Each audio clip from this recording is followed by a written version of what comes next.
Aksi tawuran pelajar SMP sambil membawa senjata tajam pecah di kawasan Jalan Sunter Permai Raya, Tanjung Priok, Jakarta Utara. Dua kelompok pelajar SMP saling serang menggunakan senjata tajam. Bahkan satu orang pelajar yang tertinggal rekannya mengalami luka sabetan senjata tajam. Menurut warga, tawuran terjadi saat dua kelompok pelajar tiba-tiba papasan di jalan hingga terjadi adu senjata tajam. Bahkan salah satu pelajar yang panik nekat membawa kabur motor pengendara yang ditinggal akibat terjebak di tengah tawuran. Warga mengaku kejadian ini membuat resah karena seringnya tawuran para pelajar dengan menggunakan senjata tajam. Dari Jakarta, Sofyan Firdaus, iNews melaporkan.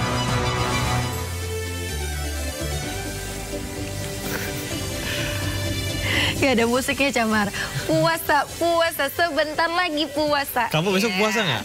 Kalau aku menunggu keputusan dari hasil sidang isbat yang rencana akan digelar malam hari ini. Betul, nanti kita lihat ya seperti apa ya.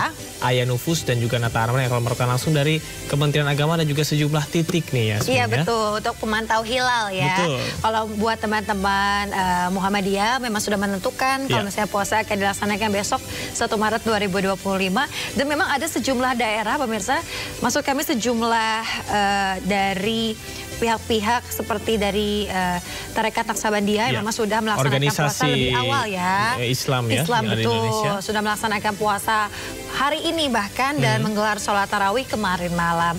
Tapi di balik itu semua kita tetap harus menjaga terkait dengan persatuan dan juga kesatuan karena Islam adalah agama yang indah ya, yang penuh damai begitu ya, sehingga kita harapkan meskipun nantinya apabila ada perbedaan terkait dengan hari puasa ini tetap tidak melunturkan semangat persatuan dan juga kesatuan antar umat. Apa sih yang paling Yasmin kangen ini dari bulan puasa atau Ramadan? Itu yang paling kangen ini adalah ini ya, memilih menu-menu makanan. Atau kita keluar takjil ya? Karena takjil tidak hanya untuk orang yang berpuasa namun juga seluruh masyarakat Indonesia ya. Betul, kalau kita lihat di media sosial banyak sekali bahkan yang non-muslim terus serta berburu takjil ya, saking memang makanan saat bulan Ramadan itu enak-enak sekali dan memang hanya ada di bulan Ramadan begitu. Ya, apalagi kolak candil. Aduh. Saya udah ngiler dari sekarang nih Yasmin ya. Ya pemirsa, Anda menyaksikan Sindo Today, program yang akan menghadirkan informasi-informasi terhangat hari ini bersama saya Camar Haenda. Ya, dan saya Yasmin Natania pemirsa. Sebelum kita memulai seluruh rangkaian Sindo Today, redaksi kami telah menyiapkan 3 berita pilihan, ini dia.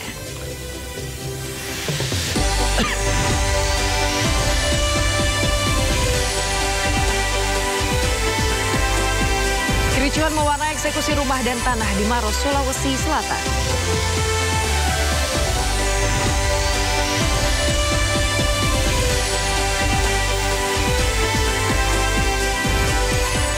Kebakaran terjadi di kilang Pertamina RU 4 Cilacap, Jawa Tengah.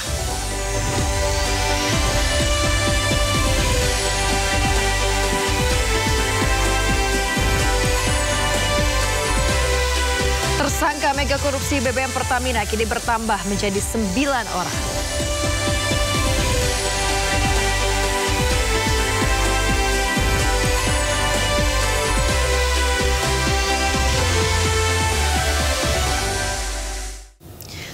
Pemirsa, kita lihat informasi hari ini terkait dengan intensitas hujan yang tinggi. 2 jembatan gantung rusak diterjang banjir Sungai Batang Kampar di Pasaman, Sumatera Barat. Ya, banjir juga merendam puluhan rumah warga.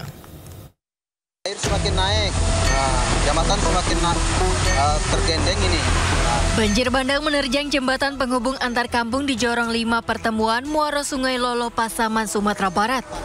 Puluhan warga yang sedang berada di kebun terjebak tidak bisa menyeberang sungai untuk pulang ke rumah.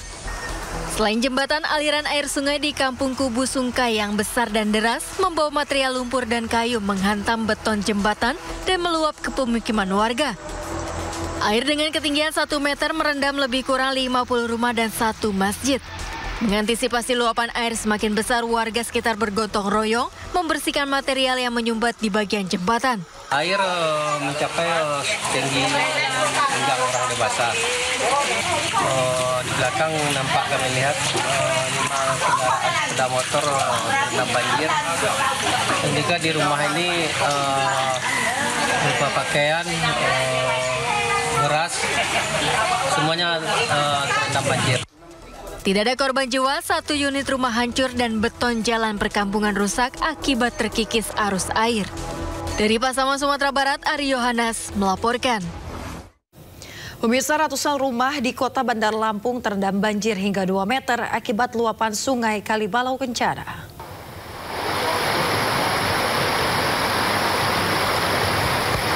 Sungai Kalibalau Kencana meluap usai hujan deras yang melanda kota Bandar Lampung sejak Kamis petang. Ketinggian air bervariasi hingga 2 meter.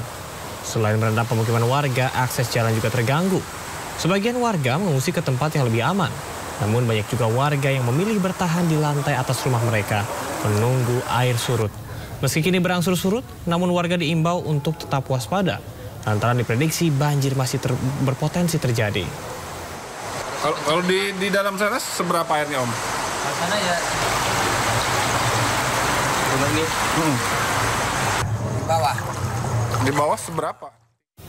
Kita ke informasi berikutnya, pemirsa. Asap hitam membumbung tinggi dari kompleks kilang Pertamina RU4 Cilacap, Jawa Tengah pada Kamis siang. Ya, asap tersebut berasal dari sludge atau endapan lumpur sisa minyak mentah dari salah satu tangki yang sedang dalam perawatan.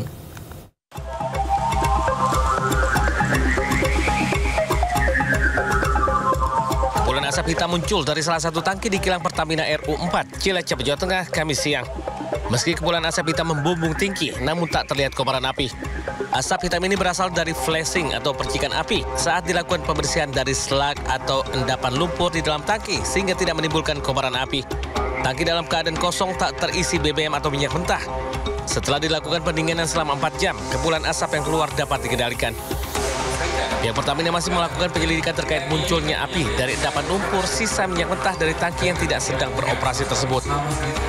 Itu dilakukan pembersihan slag atau lumpur yang ada di dalam tangki. Di sini ada asap, ada api kecil di situ. Ini bukan dari peralatan kilang yang beroperasi, karena tangki ini memang idle atau tidak beroperasi. Tidak ada korban jiwa dalam peristiwa ini dan tidak berpengaruh terhadap jalannya produksi di kilang Cilacap. Dari Cilacap, Jawa Tengah, Hedi Susanto Anyus melaporkan. Pemirsa, kericuhan mewarnai eksekusi rumah dan tanah di Maros, Sulawesi Selatan. Ya, keluarga tergugat mengadang alat berat yang akan dieksekusi rumahnya.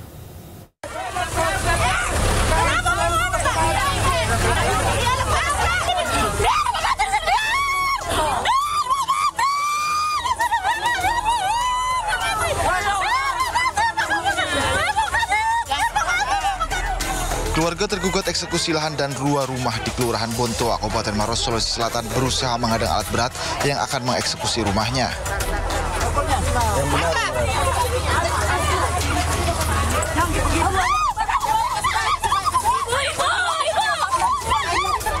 Namun upaya tergugat ini sia-sia karena petugas yang mengawal eksekusi berusaha menenangkan pihak tergugat.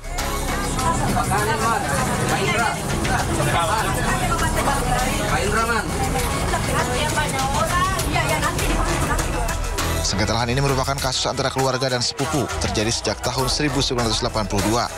Meski sudah inkrah di Mahkamah Agung, eksekusi objek sengketa tak pernah berhasil meski sudah dicoba 4 kali. Salah tempat, sudah 2 minggu lalu sudah turun panitra. Salah batas, kenapa dia turun lagi? Baru dia menyurah, tidak ada surat pembatalan, ada lagi waktu maghrib. Nah, kita sudah siap lagi ini. Bagaimana ini? Jadi pihak Dari 82 ya Pak? Tahun 82 perkaranya dieksekusi pada tahun 87.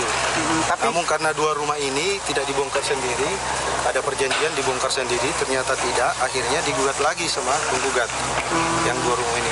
Inilah yang kita eksekusi. Jadi kita berapa kali putusan Pak? Kalau putusan sudah 5 ya, karena ada perlawanan 2 kali. Semua sampai di Mahkamah Agung. Dari putusan 82, 84 di Pengadilan Tinggi. Meski sempat bersih tegang dengan keluarga tergugat, proses eksekusi ini akhirnya bisa dilaksanakan dengan petugas kepolisian berhasil menangkan para keluarga termohon. Dari Kabupaten Maros, Sulawesi Selatan, Wahyu Ruslan, iNews melaporkan. Pemirsa, belasan siswa sekolah dasar mengalami mual, pusing dan muntah terpaksa dilarikan ke puskesmas di Takalar, Sulawesi Selatan. Diduga para siswa usai menyantap makan bergizi gratis yang dibagikan di sekolah saat jam istirahat.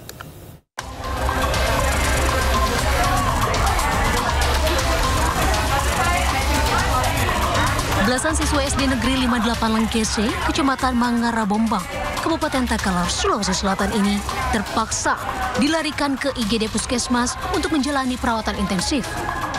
Para siswa tersebut mengeluh sakit perut, pusing hingga muntah usai mengonsumsi makan bergizi gratis yang dibagikan di sekolah. Menu saat itu berupa nasi, ikan, tahu, dan pisang. Diduga mereka mengalami gejala keracunan makanan. 13 siswa dilarikan ke puskesmas guna perawatan intensif pada Rabu 26 Februari 2025. Sementara 2 siswa lain alami gejala ringan. MBG di SDN 58 Lengkese merupakan kedua kalinya. Puskesmas? Iya, langsung di puskesmas, tidak ke sekolahnya aja. Saat itu di puskesmas kondisi Pardi bagaimana kan? Saat kita lihat. Sakit kan, kodok di situ. Langsung lagi, dikasih mie obat. Istirahat, mereka makan, kemudian setelah 3 jam barangkali kemudian berselang kemudian sudah ada anak yang mengeluh, ada yang sakit perutnya, ada yang sakit kepalanya.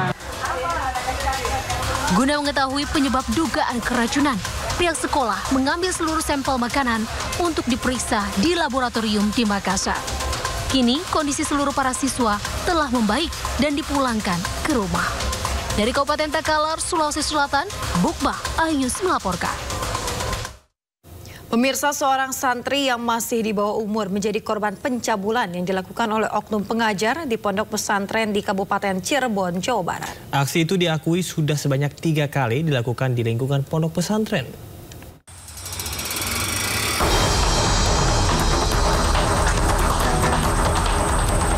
Seorang ustadz W hanya tertunduk saat digiring petugas Mapolresta Cirebon. Pelaku yang sehari-hari mengajar di salah satu pondok pesantren di Cirebon ini ditangkap lantaran telah melakukan aksi asusila terhadap anak didiknya. Hasil pemeriksaan, pelaku melakukan pelecehan seksual terhadap santrinya di lingkungan pondok pesantren sebanyak 3 kali. Aksi bejatnya dilakukan saat santri lainnya sedang melaksanakan kegiatan belajar. Pelaku mengaku aksinya sudah dilakukan sejak November 2024. Anak korban ini itu dipanggil oleh pelaku. Setelah dipanggil, disuruh melakukan kegiatan, kemudian pelaku ini menyuruh melakukan kepada anak korban ini untuk memegang atau melakukan pelecehan seksual lah pada si pelaku ini. Polisi mengimbau apabila ada korban lainnya bisa segera melapor. Pelaku pun telah ditetapkan sebagai tersangka dan dijerat pasal perlindungan anak dengan ancaman hukuman 15 tahun penjara. Dari Cirebon, Jawa Barat, Toy Iskandar, iNews melaporkan. Pemirsa, sejumlah korban sengketa unit apartemen di Jakarta mengadu sambil menangis histeris memohon perhatian para wakil rakyat di gedung DPR RI pada Kamis siang. Udah Bu, tolong. Oke, iya Bu, kita bantu. Insya Allah, Ibu nggak boleh, iya Bu, kita bantu. Iya. Wanita lansia ini menangis histeris saat memberikan keterangan di depan Ketua Komisi 3 DPR RI Senayan, Jakarta Pusat Kamis siang. Lansia penghuni salah satu apartemen di kawasan Jakarta Utara ini bahkan sampai berlutut memohon bantuan. Di kesempatan yang sama, seorang wanita cantik Alia Hiroko Oni juga mengadukan persoalan sengketa apartemen yang menimpa ibundanya, Ike Farida. Selain tidak mendapatkan hak hunian apartemen yang telah dibeli senilai lebih dari 3 miliar rupiah di kawasan Jakarta Selatan, ibu korban dipolisikan oleh pihak pengembang dan kini ditahan di rutan Pondok Bambu. Alia berharap dirinya mendapatkan keadilan melalui Komisi 3 DPR RI. Mohon maaf, saya minta waktu sedikit. Next. saya Alia, putri dari Dr. Ika Farida. Hari ini alhamdulillah dari pihak Komisi 3 DPR Republik Indonesia sudah menerima pengaduan kami. Dan kami diizinkan untuk datang hari ini ke Komisi 3 DPR RI untuk benar-benar mengadu mengenai tindakan kesewenangan dan kriminalisasi yang telah terjadi terhadap mama saya. Saya berdoa dengan surat rekomendasi dari DPR Komisi 3, pengembang akan membuka matanya dan berhenti menggunakan APH untuk melakukan tindak kriminalisasi terhadap mama saya untuk terlebihnya. Pemirsa, warga negara asing asal Singapura tewas di halte bus Transjakarta Tanjung Duren Grogol, Petamburan, Jakarta Barat. Ya, guna memastikan penyebab kematian, jasad dibawa ke RSCM.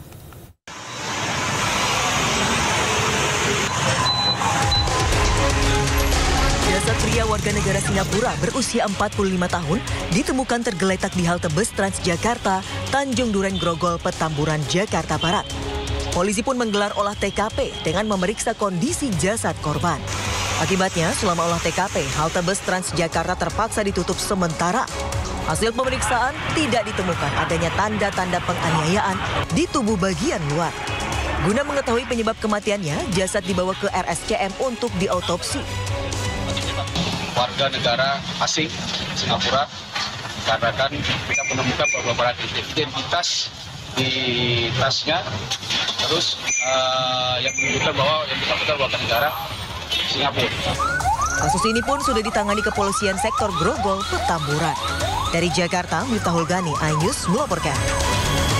Kembali menahan 2 bos Pertamina Patraniaga, tersangka mega korupsi BBM Pertamina bertambah menjadi 9 orang. Informasinya usai jeda, tetaplah di Sino Today.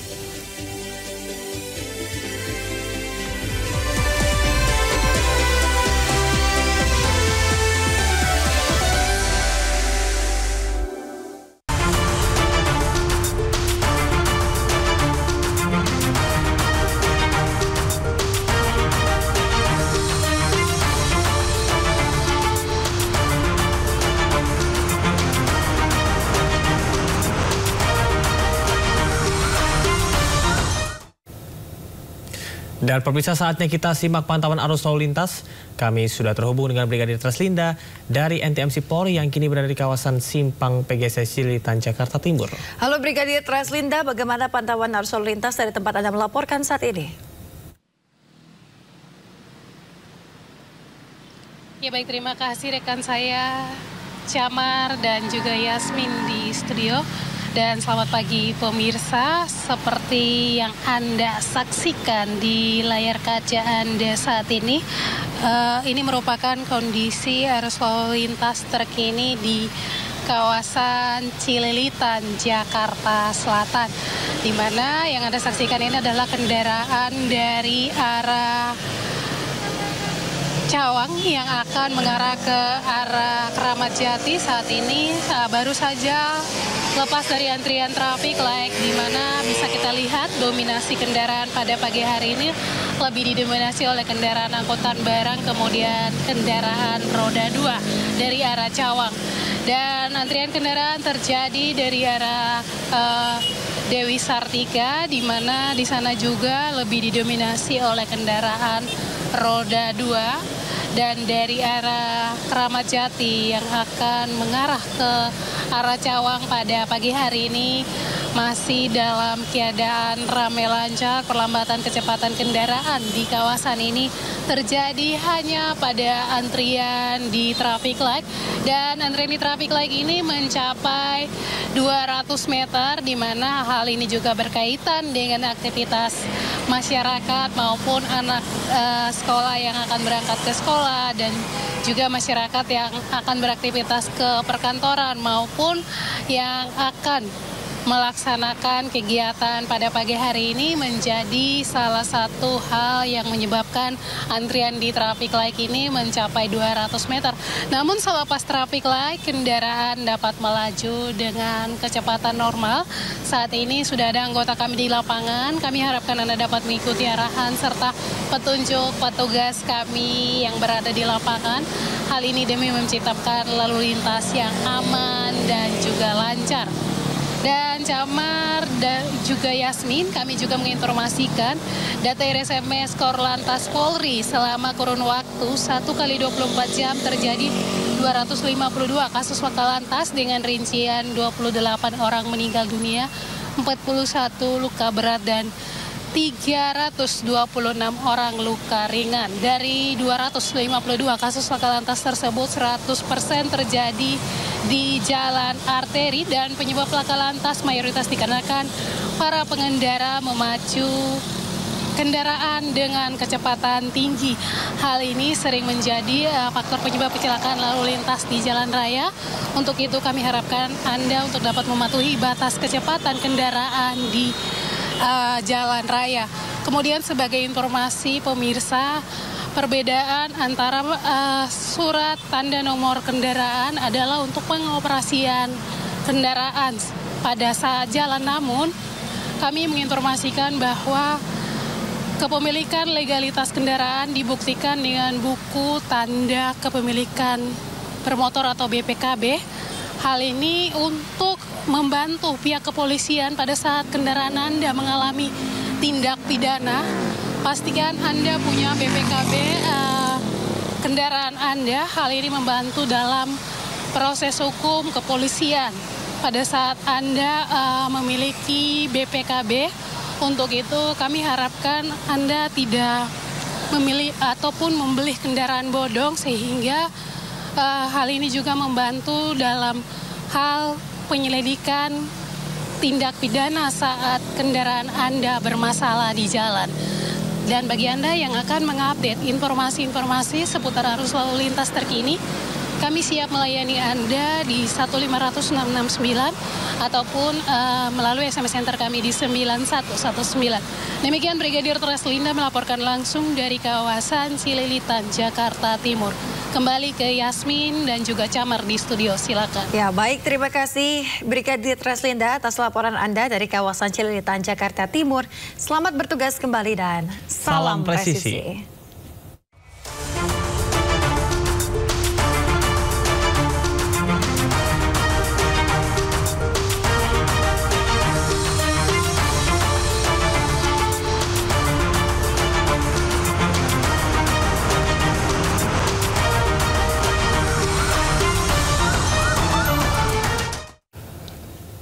Pemirsa, Komisi 12 DPR RI menyidak sejumlah SPBU di kawasan Cibubur dan juga Depok. Sasarannya mengambil 3 sampel BBM dengan RON 90 dan 92 milik Pertamina dan Shell. Ketiga sampel akan diuji Lemigos dan hasilnya diumumkan pada hari ini.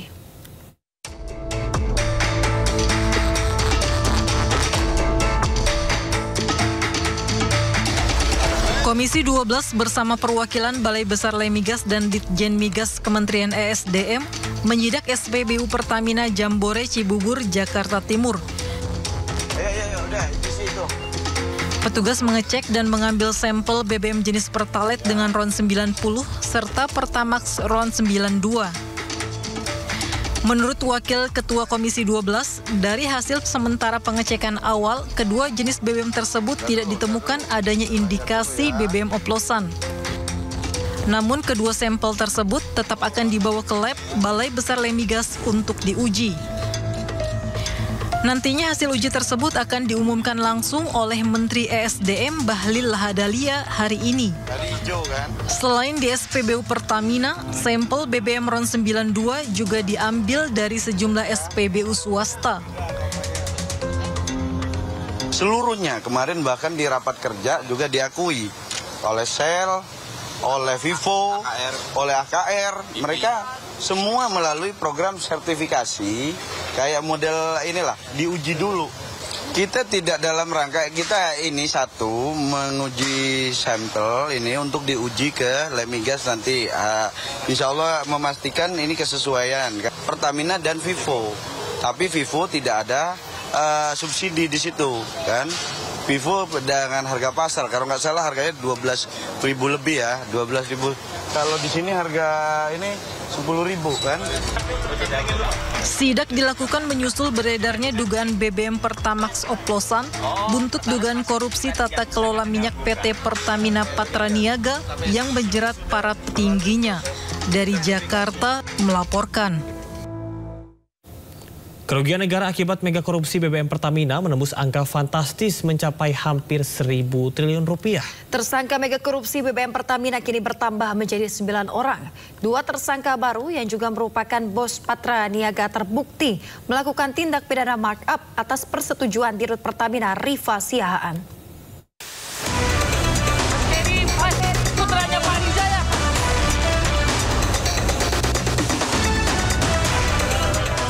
Kejaksaan Agung RI kembali menahan 2 tersangka baru mega korupsi BBM Pertamina. Keduanya merupakan bos Pertamina Patra Niaga, yakni Maya Kusmaya, Direktur Pemasaran Pusat dan Niaga Pertamina Patra Niaga, dan Edward Kom selaku Vice President Trading Operation Pertamina Patra Niaga. Keduanya membeli RON 90 dengan markup seharga RON 92 atas persetujuan tersangka Rifa Siahaan, Direktur Utama Pertamina Patra Niaga. Kemudian kedua tersangka mengoplos RON 88 dengan RON 92 di terminal storage milik tersangka Muhammad Keri Adrianto, anak bos minyak Riza Khalid, dan tersangka Gading Rabanan Yudo, dan dijual dengan harga Pertamax. Modus ini mirip dengan kasus impor minyak Zatapi oleh Petral pada 2008 silam. Kerugian negara akibat mega korupsi BBM Pertamina ini disebut menembus angka fantastis mencapai hampir 1.000 triliun rupiah. Meski Pertamina menyebut tidak ada pengoplosan, hanya penambahan zat aditif, namun Kejaksaan Agung membantah pernyataan Pertamina. Tetapi penyidik menemukan tidak seperti itu. Ada RON 90 atau di bawahnya, ya 88 di blending dengan RON 92. Jadi RON dengan RON. Tadi kan tidak seperti itu. Kini tersangka skandal mega korupsi BBM Pertamina bertambah menjadi 9 orang.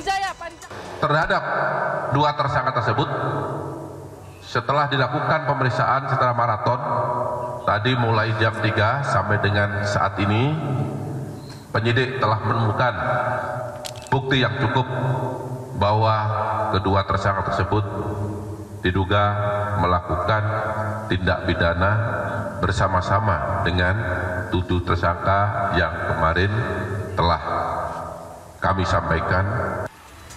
Kejaksaan Agung kini terus menelusuri mega korupsi BBM Pertamina. Rabu malam, rumah Raja Minyak Riza Khalid kembali digeledah. Selain rumah Riza Khalid, penyidik sebelumnya juga menggeledah sebuah kantor di Plaza Asia lantai 20, Jalan Jenderal Sudirman, Jakarta. Dari Jakarta, Tim Liputan iNews melaporkan. Pemirsa, Kejaksaan Agung membantah klaim Pertamina Patra Niaga terkait tidak adanya pengoplosan Pertamax dengan Pertalite. Ya, Kejaksaan menegaskan pihaknya bekerja dengan alat bukti.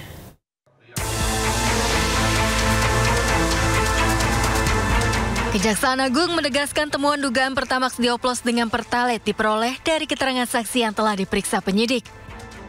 Menurutnya bahan bakar minyak yang telah dioplos itu kemudian dijual dengan harga Pertamax. Terkait temuan yang menuai polemik dalam masyarakat, pihaknya akan segera meminta keterangan ahli. Ada RON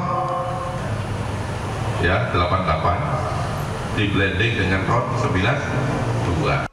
Sebelumnya dalam RDP dengan Komisi 12 DPR RI, Dirut Pemasaran Regional Pertamina Patra Niaga, Mars Ega Legowo, memastikan tidak ada perubahan level BBM ataupun perubahan RON saat Pertamina Patra Niaga menyalurkan minyak dari terminal ke SPBU. Pertamina Patra Niaga memberikan layanan kepada masyarakat untuk RON 90 dengan merek Pertalite dan RON 92 dengan merek Pertamax itu adalah sudah sesuai spek. Dan kita menjamin kepada masyarakat bahwa di SPBU yang kita jual adalah sesuai spek. Adapun tadi dijelaskan oleh pimpinan Komisi 12, penambahan aditif tersebut adalah sifatnya untuk menambah value dari performansi produk-produk tersebut. Skema ini juga sama dilakukan dengan badan usaha yang lain. Tadi di situ diklarifikasi satu persatu. Adapun aditif untuk Pertamax yang ditambahkan di situ sifatnya untuk menambah performansi untuk anti karat, corrosion inhibitor, untuk deterjensi agar mesin juga menjadi lebih bersih. Kasus korupsi yang menyeret keterlibatan 7 petinggi anak usaha Pertamina ini seolah membuka bobroknya tata kelola dan juga moral para pelaksana kebijakan migas di Indonesia. Diketahui kerugian negara dari kasus ini mencapai 193,7 triliun rupiah per tahun, di mana kasus ini terjadi dalam kurun waktu 5 tahun. Sementara masing-masing tersangka sudah memperoleh gaji fantastis. Sebagai dirut gaji Direktur Utama PT Pertamina Patraniaga, tersangka Rifa Siahaan memperoleh kompensasi 22 miliar per tahun atau sekitar 1,8 miliar per bulan. Sebagai dirut Pertamina International Shipping, tersangka Yongki Firnandi menerima gaji sekitar 216 juta rupiah per bulan. Setelah kasus PT Timah, mega skandal Pertamina menjadi kasus korupsi paling menuai sorotan, bukan hanya jumlah kerugian negara yang fantastis, tapi juga hasrat memperkaya diri sendiri yang tidak pernah habis. Dengan gaji yang melimpah, rupanya tetap membuat para tersangka tetap tergiur melakukan korupsi. Dari Jakarta, Tim Liputan melaporkan. Menteri SDM Bahlil Lahadalia menampik isu BBM Pertamax yang dioplos dengan Pertalite. Ya, Bahlil memastikan kualitas BBM Pertamax yang beredar di masyarakat saat ini telah memenuhi standar. Kita apanya yang kualitas kita kan sudah sesuai standar. Jadi kalau membeli harga yang bagus, minyak bagus, harganya juga bagus. Mau setengah-setengah, ada juga setengah-setengah. Semua sudah ada speknya itu semua. Yang tadinya itu nggak bisa diolah di dalam negeri, sekarang kita minta harus diolah dalam negeri. Dengan cara bagaimana? Memblending antara kualitas minyak bagus dengan minyak yang setengah bagus. Itu di blending agar spek di refinery kita itu masuk. Pemirsa, hari ini Lembaga Bantuan Hukum Jakarta membuka posko pengaduan masyarakat untuk warga yang terdampak akibat penggunaan Pertamax oplosan hingga 5 Maret mendatang. Direktur LBH Jakarta, Fadil Al-Fatah, menegaskan warga bisa mengajukan gugatan kepada negara agar mengembalikan haknya yang selama ini dihilangkan.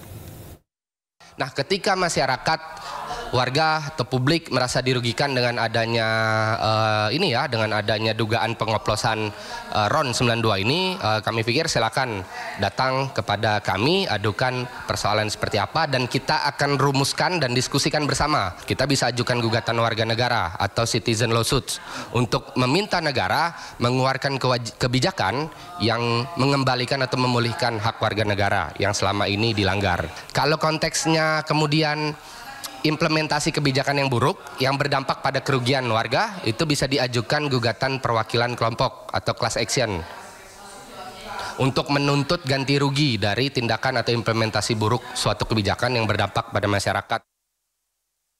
Kisruh dugaan Pertamax oplosan terus menjadi polemik di masyarakat. Meski Pertamina Patraniaga sudah memberikan klarifikasinya. Ya, menanggapi keresahan masyarakat selaku konsumen, YLKI meminta dilakukan uji petik oleh beberapa pihak guna memastikan kualitas BBM.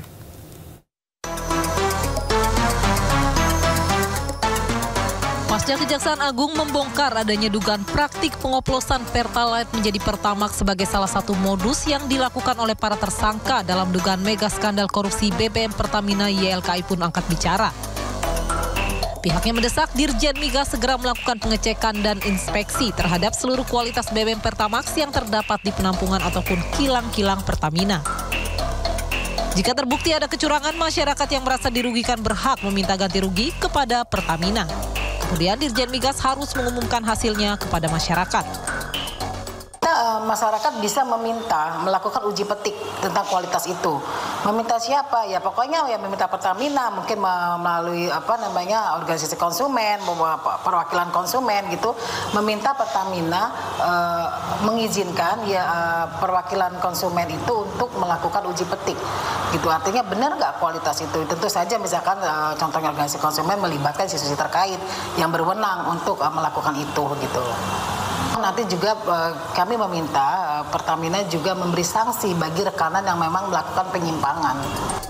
Dugaan pengoplosan mencuat dalam keterangan Kejaksaan Agung terkait modus salah satu tersangka yakni RS yang melakukan pembelian minyak bumi dengan kualitas RON 90 atau setara Pertalite yang kemudian diolah kembali ke depo dan dijual kembali dengan tipe RON 92 atau sebagai Pertamax. Dari Jakarta, Den Helmi melaporkan. Polisi menetapkan Kades Kohod Arsin bin Asib bersama 3 orang lain sebagai tersangka kasus pagar laut Tangerang. Para tersangka diduga memalsukan dokumen untuk penerbitan sertifikat pagar laut.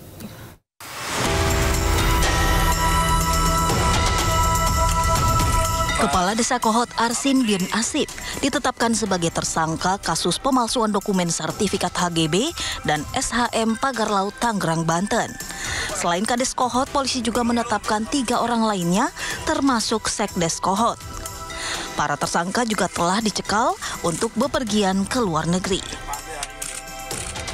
Di mana kita menetapkan Saudara A selaku Kades Kohot, Saudara UK selaku Sekdes Kohot, Saudara SP selaku penerima kuasa, dan Saudara CE selaku penerima kuasa telah kita tetapkan sebagai tersangka. Di mana diduga keempatnya telah bersama-sama membuat dan menggunakan surat palsu berupa GIRE, surat pernyataan penguasaan fisik bidang tanah sporadik, surat pernyataan tidak sengketa, surat keterangan tanah, surat keterangan pernyataan kesaksian, surat kuasa pengurusan permohonan sertifikat dari warga desa Kohot, dan dokumen lain yang dibuat oleh Kades Sekdes sejak Desember 2023 sampai dengan November 2024. Sebelumnya, Bareskrim Polri telah menyelesaikan penyidikan pada 14 Februari lalu. Dalam kasus ini, polisi telah menyita sejumlah barang bukti yang diduga digunakan untuk pemalsuan surat izin terkait penerbitan sertifikat pagar laut di Tangerang. Pemirsa, Presiden Prabowo Subianto memimpin Parade Senja di Retret Kepala Daerah di Magelang, Jawa Tengah, Kamis malam. Parade Senja juga dihadiri Presiden ke-6 Susilo Bambang Yudhoyono dan juga Presiden ke-7 RI Joko Widodo.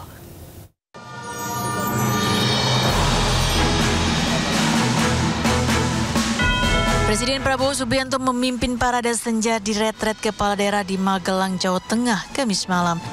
Sambil menaiki mobil maung, Prabowo didampingi Presiden ke-6 Susilo Bambang Yudhoyono dan Presiden ke-7 Joko Widodo melakukan pemeriksaan pasukan di tengah guyuran hujan. Parade Senja yang dimeriahkan pertunjukan drum band genderang Sulung Cakra Lokanata ini merupakan salah satu agenda utama kegiatan retret yang diikuti 800 kepala daerah dan wakil yang telah berlangsung sejak akhir pekan lalu. Usai Parade Senja, Prabowo juga mengikuti makan malam bersama para kepala daerah dan peserta upacara. Prabowo pun mengapresiasi kerja keras para taruna yang telah mensukseskan rangkaian Parade Senja. Anak buah yang sebetulnya anak-anak kita sebenarnya, kalau berbuat baik saya kira pantas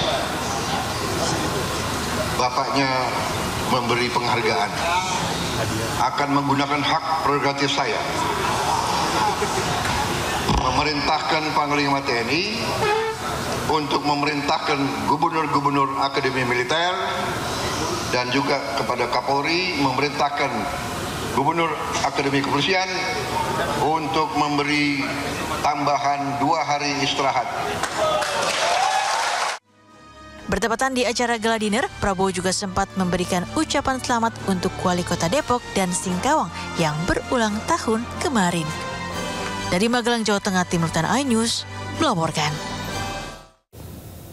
Pemirsa, para kepala daerah mengikuti pembekalan atau retret di Akmil Magelang, Jawa Tengah dengan penuh semangat. Ya, melalui retret, para kepala daerah tidak hanya mengasah wawasan sebagai pemimpin, tetapi juga mempererat silaturahmi dan juga berbagi pengalaman.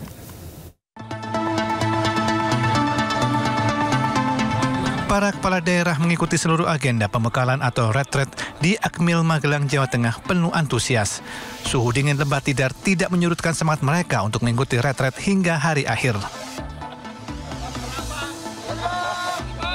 Sejumlah kepala daerah mengaku senang mengikuti seluruh materi pembekalan, termasuk agenda yang sifatnya rekreatif dan menyehatkan. Retret tidak hanya mengasah wawasan sebagai pemimpin, tapi juga mempererat silaturahmi dan berbagi pengalaman.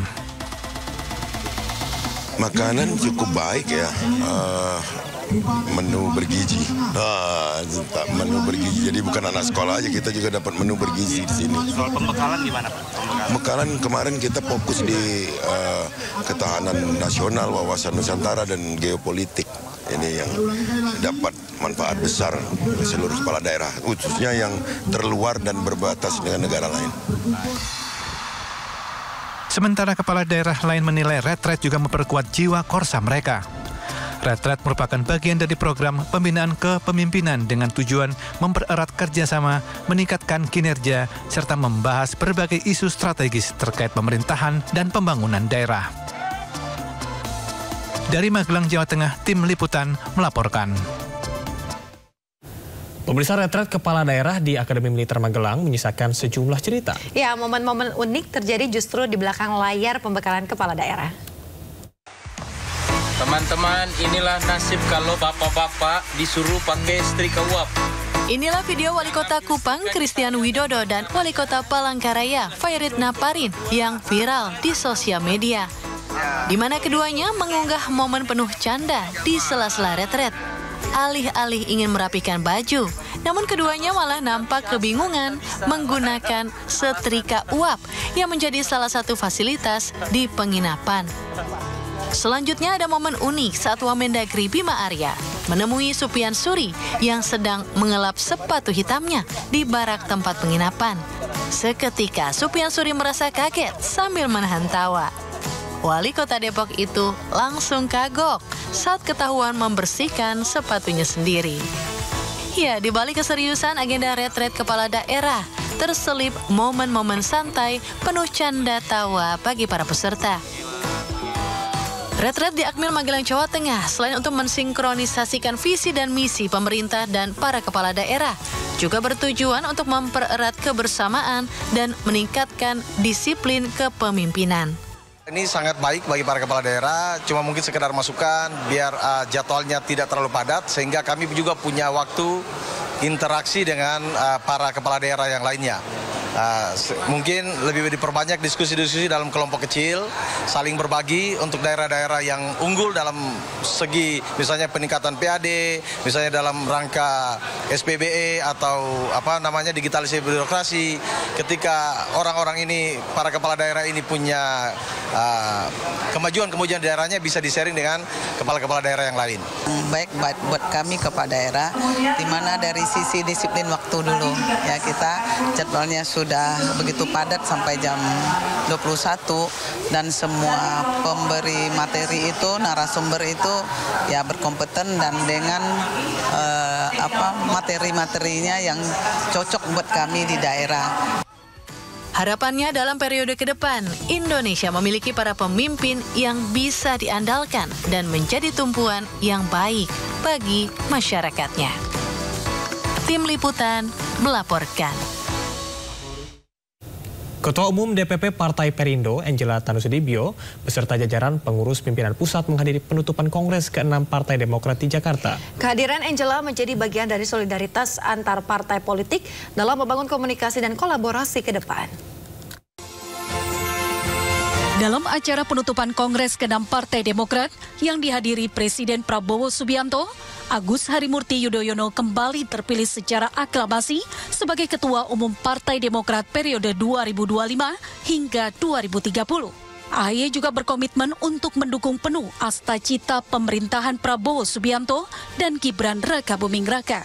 Demokrat berkomitmen penuh untuk menyukseskan pemerintahan ini. Kita mendukung asta-cita Presiden Prabowo dalam membangun kedaulatan pangan, energi, dan air. Kita akan memastikan bahwa program infrastruktur yang digagas akan berdampak langsung dan nyata bagi kesejahteraan rakyat. Acara yang turut dihadiri Ketua Umum DPP Partai Perindo, Angela Tanusudibio ini juga sebagai ajang silaturahmi sekaligus bentuk kolaborasi antara partai politik dalam menghadapi berbagai tantangan ke depan. Demokrat adalah partai yang dipimpin oleh anak muda. Tentu kita punya kesamaan, kita punya DNA yang sama sebagai partai nasionalis. Kita berharap Demokrat semakin maju dan berkembang ke depannya. Jadi saya lihat ini adalah acara yang dihadiri oleh banyak partai politik, banyak petinggi-petinggi Republik ini, dan memberikan suatu optimisme untuk sama-sama kolaborasi ke depan. Dan kami dari Partai Perindo juga melihat kehadiran kami di sini adalah bagian dari gerakan kebersamaan itu, bagian dari koalisi juga. Dengan kehadiran berbagai tokoh dan elit politik dalam kongres ini, diharapkan dapat membentuk sinergi antara partai semakin kuat dalam membangun Indonesia ke depan. Tim Liputan iNews melaporkan.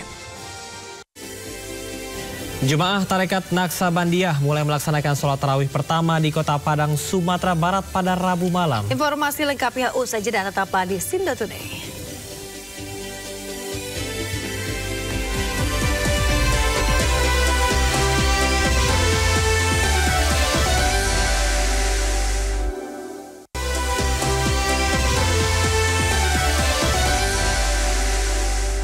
Ya, pemirsa, terima kasih Anda masih bersama kami di Sindo Today. Pemirsa, jemaah Tarekat Naksabandiah mulai melaksanakan sholat tarawih pertama di Kota Padang, Sumatera Barat pada Rabu malam. Ya, jemaah Tarekat Naksabandiah juga sudah menjalankan ibadah puasa Ramadan. Puluhan jemaah Tarekat Naksabandiah mulai melaksanakan sholat tarawih pertama di Surau Baru, Kecamatan Pauh, Kota Padang. Sholat tarawih digelar dengan jumlah 23 rakaat yang tidak berbeda dengan tarekat lainnya yang ada di Provinsi Sumatera Barat. Dengan digelarnya sholat tarawih pertama pada Rabu malam, jemaah Tarekat Naksabandiah melaksanakan puasa Ramadan 1446 Hijriah lebih awal dari penetapan 1 Ramadan oleh pemerintah. Menurut perhitungan dengan hisab, dengan hisab ru'yah dalil, ini puasa hari ini, tahun ini dengan dalil, menselip peredaran bulan, jadi nggak bisa hisab dengan itu, dalil. Perbedaannya dengan tahun kemarin apa tuh ya? Perbedaan ya 6 tahun dulu hisab, ini dalil. Oh, berdasarkan dalil. Berdasarkan dalil. Pemirsa, Badan Riset dan Inovasi Nasional mengungkap potensi terjadinya perbedaan awal puasa Ramadan 2025. Ya, hal ini terjadi lantaran adanya potensi posisi bulan sulit diamati pada 28 Februari 2025 di sebagian besar wilayah Indonesia. Hilal gagal diru'yat, ini yang kemungkinan akan menimbulkan perdebatan di sidang isbat. Ada pihak yang menyatakan bahwa karena posisi hilal ini telah memenuhi kriteria MAPIMS, maka secara hisab bisa ditetapkan 1 Ramadan jatuhnya tanggal 1 Maret. Apalagi ada fatwa Majelis Ulama tahun 1981 yang menyatakan kalau secara hisab sudah memungkinkan untuk bisa diru'yat, tetapi karena berbagai alasan, misalkan karena cuaca hilal kemudian tidak terlihat, maka bisa ditetapkan besoknya itu masuk tanggal 1. Itu pendapat pertama yang kemungkinan memutuskan 1 Ramadan jatuhnya tanggal 1 Maret. Ada pendapat yang kedua menyatakan kalau memang hilal tidak terlihat, maka bulan Sya'ban itu digenapkan menjadi 30 hari sehingga 1 Ramadan jatuhnya tanggal 2 Maret. Pada saat terjadi perbedaan seperti itu, pilihan yang terbaik adalah mengikuti keputusan pemerintah. Karena pemerintah pada saat sidang isbat tersebut sudah mengumpulkan dan menggunakan data hisab dan data ru'yat secara setara, kemudian mendengarkan pendapat pakar fikih, pakar ilmu falak atau astronomi, dan juga dengan mendengarkan juga pendapat dari ormas-ormas, perwakilan dari ormas-ormas Islam. Sementara itu, pemirsa, pimpinan Pusat Muhammadiyah telah menetapkan awal puasa atau 1 Ramadan 1446 Hijriah jatuh pada Sabtu 1 Maret 2025. Ya, penetapan ini berdasarkan hasil hisab hakiki wujudul hilal oleh Majelis Tarjih dan Tasjid pimpinan Pusat Muhammadiyah. Pada saat matahari terbenam Jumat 28 Februari 2025 Masehi di seluruh wilayah Indonesia, bulan berada di atas ufuk. Karena itu hilal sudah wujud. Di wilayah Indonesia pada tanggal 1 Ramadan 1446 Hijriah dengan demikian jatuh pada hari Sabtu Pahing tanggal 1 Maret 2025. Masehi. Pada saat matahari terbenam, Sabtu 29 Maret 2025 Masehi itu, di seluruh wilayah Indonesia bulan berada di bawah ufuk. Hilal belum wujud. Karena itu umur bulan Ramadan 1446 Hijriah disempurnakan atau istikmal menjadi 30 hari. Karena itu di wilayah Indonesia pada tanggal 1 Syawal 1446 Hijriah jatuh pada hari Senin Pahing 31 Maret 2025. Pemirsa, meski lebaran masih lama, namun baju-baju lebaran sudah mulai diserbu oleh pembeli. Ya, salah satunya yang dijual para pedagang di Pasar Tasik Cideng, Jakarta Pusat berikut ini.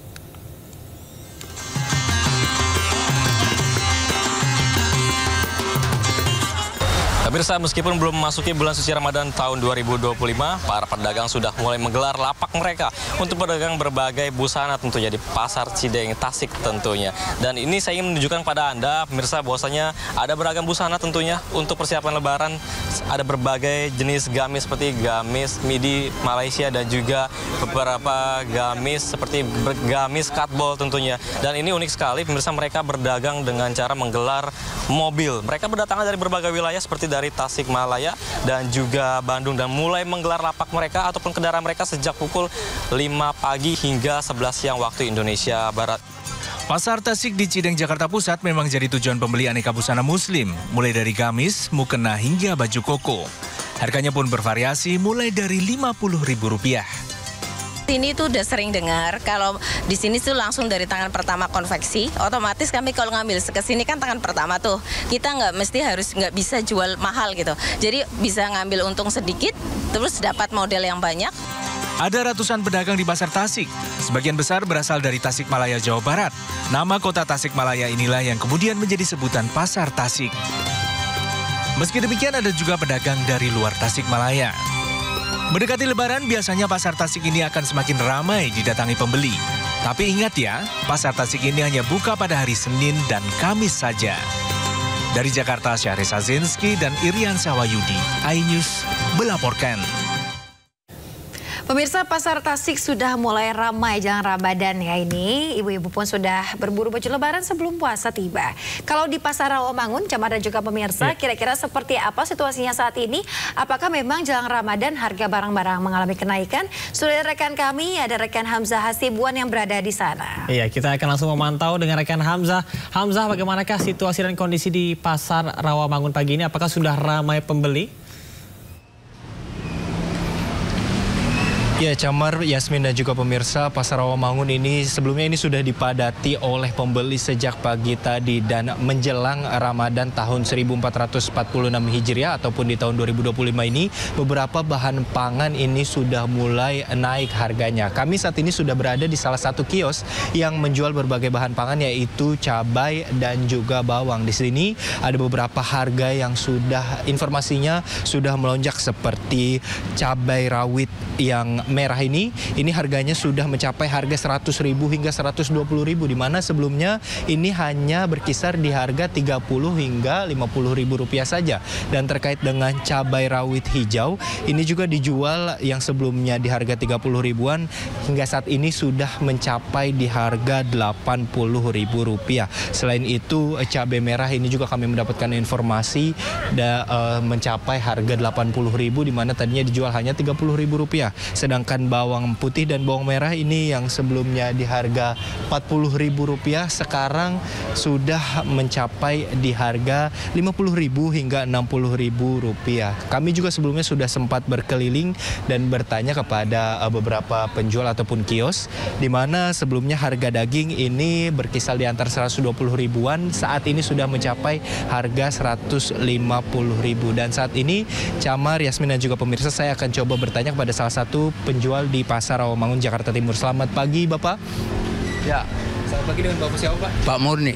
Oke, Pak Murni, di kios Bapak sendiri ini apakah ada bahan-bahan yang naik cukup tinggi nih Pak harganya?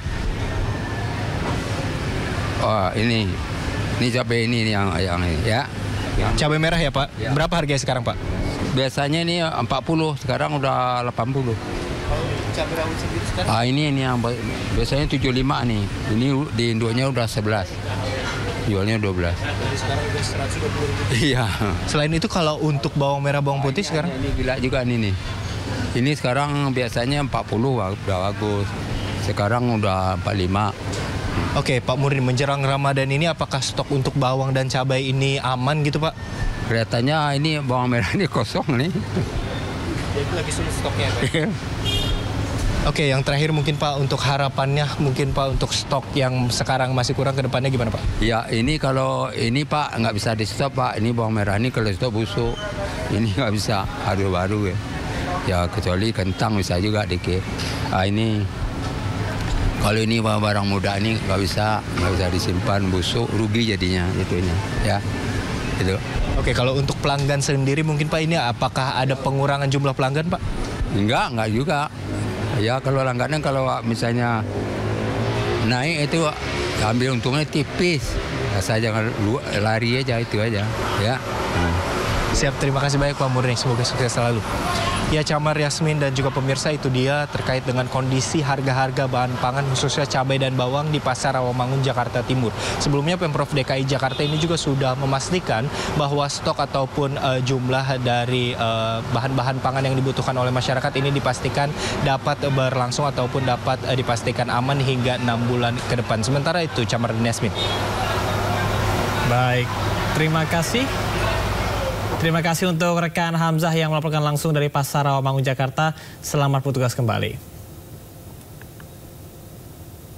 Pemirsa, Indonesia akhirnya memiliki bank emas atau Bullion Bank untuk pertama kalinya. Ya, targetnya cukup tinggi, di mana meningkatkan produk domestik bruto PDB hingga 245 triliun, serta menciptakan 1,8 juta lapangan pekerjaan.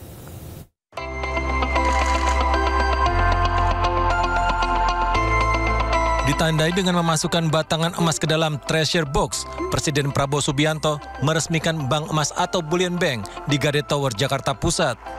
Bank Emas atau Bullion Bank ini merupakan yang pertama dibentuk di Indonesia. Salah satu tujuannya adalah menahan arus keluar atau menyimpan devisa hasil ekspor sumber daya alam, dalam hal ini emas. Saya paham bahwa persiapan Bank Emas ini memakan waktu cukup lama. Kalau tidak salah, lebih dari 4 tahun. Takdir saya bahwa saya yang resmikan.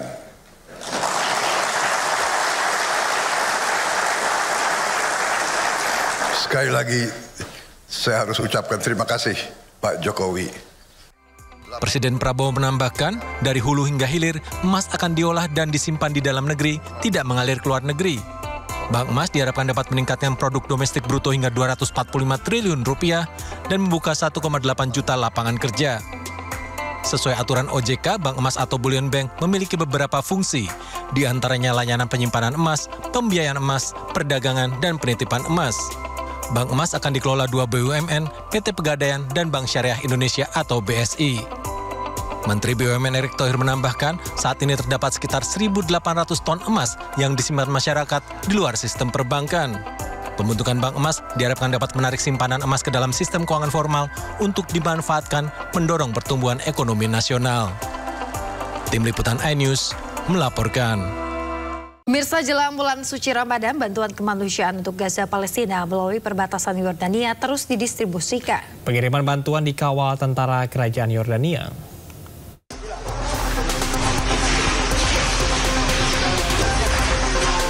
Dalam masa gencatan senjata antara Hamas Israel, Lembaga Kemanusiaan Indonesia terus bersinergi dengan lembaga-lembaga kemanusiaan internasional menyalurkan bantuan untuk masyarakat Gaza, Palestina. Bantuan periode 20 Februari hingga 1 Maret 2025 didistribusikan untuk masyarakat Gaza, Palestina yang berada di kamp-kamp pengungsian Gaza Utara. Bantuan itu berupa 3.000 paket bahan pangan, 15 ton beras, 30 ton terigu, 30 ton kacang-kacangan, 30 ton gula, 9.000 kaleng daging, 9.000 kaleng ikan, 9.000 kaleng susu, serta 9.000 selimut dan 3.000 tenda darurat. Bismillahirrahmanirrahim. Assalamualaikum warahmatullahi wabarakatuh. Sahabat-sahabat kebaikan di Indonesia. Alhamdulillah, dalam rangka Ramadan 1446 Hijriah tahun 2025 Masehi, kita kirimkan kembali bantuan untuk saudara-saudara kita di Gaza, Palestina. Semoga ini memberikan manfaat dan kita dukung terus saudara-saudara kita Palestina sampai merdeka. Barakallahu fikum. Wassalamualaikum warahmatullahi wabarakatuh. Terima kasih Indonesia. Melalui pintu perbatasan Yordania tepi barat, bantuan didistribusikan ke Gaza Utara dengan dikawal tentara kerajaan Yordania. Jelang Ramadan 2025, musim dingin ekstrim yang suhunya bisa mencapai -5 derajat Celcius, suasana di Gaza Utara masih sangat memprihatinkan. Hampir 80% bangunan hancur sementara masyarakat hidup dalam keterbatasan.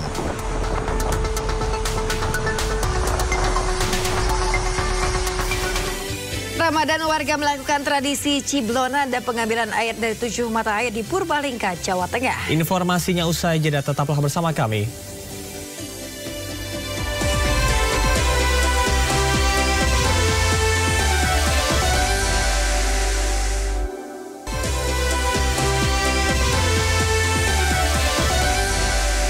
Lomba dayung perahu karet Selat Madura digelar di Surabaya, Jawa Timur. Titik start dimulai di Monumen Jales Veva Jaya Mahe, Dermaga Madura, Koarmada 2 Ujung.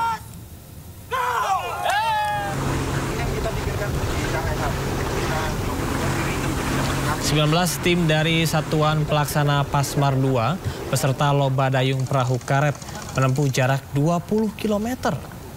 Lomba dayung perahu karet Selat Madura diselenggarakan dalam rangka memperingati HUT ke-24 Pasmar 2 sekaligus ajang uji coba menghadapi lomba renang dan dayung Selat Sunda pada tahun 2025 pada bulan April mendatang. Rute yang ditempuh dari samping Monumen Jales Veva Jaya Mahe menuju ke arah timur hingga melintas di bawah Jembatan Suramadu. Tim dari Batalion Arhanud 2 Marinir menjadi yang tercepat dan meraih juara 1. Sedangkan juara 2 diraih tim 1 dari Batalion 3 Marinir dan juara 3 diraih tim 2 dari Batalion 3 Marinir.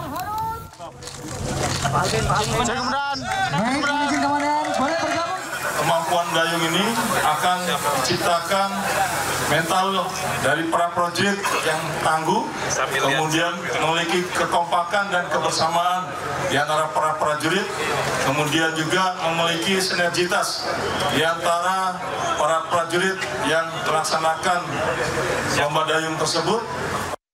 Pemirsa, banyak cara yang dilakukan masyarakat dalam menyambut bulan suci Ramadan. Ya, di Bekasi, Jawa Barat, ratusan warga berkeliling dengan menyalakan obor dan sesekali memasang kembang api.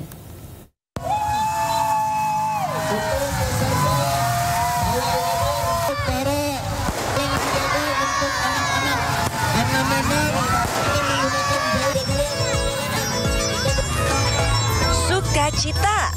Ya, ini adalah perwujudan warga dalam menyambut bulan suci Ramadan tahun 1446 Hijriah. Selamat datang bulan suci Ramadan. Selamat datang bulan suci Ramadan. Peserta pawai obor berasal dari warga desa Sukadanau, Kecamatan Cikarang Barat, Kabupaten Bekasi, Jawa Barat. Sebelumnya, kegiatan ini sudah diagendakan oleh Karang Taruna dan pengurus masjid yang berada di wilayah tersebut.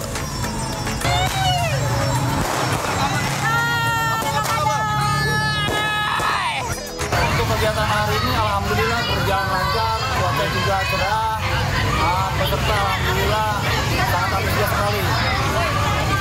Rutenya dari mana? Untuk rute kita dari Masjid Jami Asada, muter di Desa Telaga Murni sampai dengan Masjid At-Taqwa. Acara pawai obor didominasi oleh anak-anak dan remaja serta para orang tua. Mereka berharap dapat menjalankan ibadah puasa di bulan suci Ramadan dengan khusyuk dan penuh berkah hingga di hari kemenangan. Dari Kabupaten Bekasi, Jawa Barat, Didit Junaidi, iNews melaporkan. Pemirsa, menjelang Ramadan, warga melakukan tradisi ciblonan dan pengambilan air dari 7 mata air di Purbalingga, Jawa Tengah.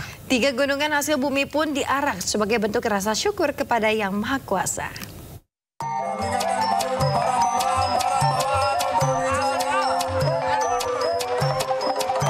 ratusan warga saling berebut gunungan hasil bumi, nasi kuning, dan jajanan pasar usai diarak keliling desa Bojongsari, Purbalingga, Jawa Tengah. Aksi rebutan ini menjadi bagian dari prosesi bersih sumber rutin atau ciblonan yang digelar jelang puasa. Selanjutnya warga melakukan pengambilan air bersih dari 7 sumber mata air, lalu dibagikan ke warga yang mengikuti prosesi. Tradisi ciblonan merupakan tradisi permainan air yang menepak-nepakan telapak tangan di air hingga menimbulkan bunyi.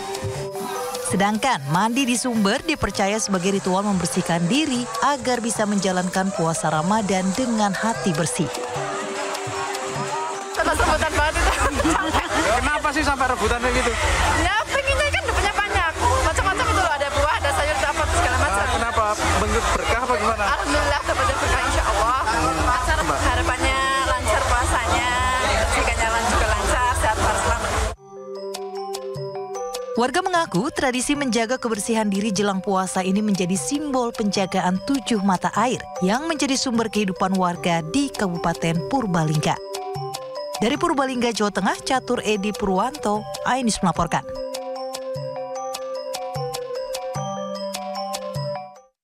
Ya, kita ke informasi wisata. Yasmin dan juga pemirsa, merasakan sensasi wisata padang pasir menjadi pilihan ketika Anda berkunjung ke Dubai, Uni Emirat Arab. Ya, selain sajian panorama yang mempesona, kita juga bisa memacu adrenalin menggunakan kendaraan 4WD mengeksplor padang pasir yang luas sejauh mata memandang. Penasaran kira-kira seperti apa serunya? Berikut liputannya untuk Anda.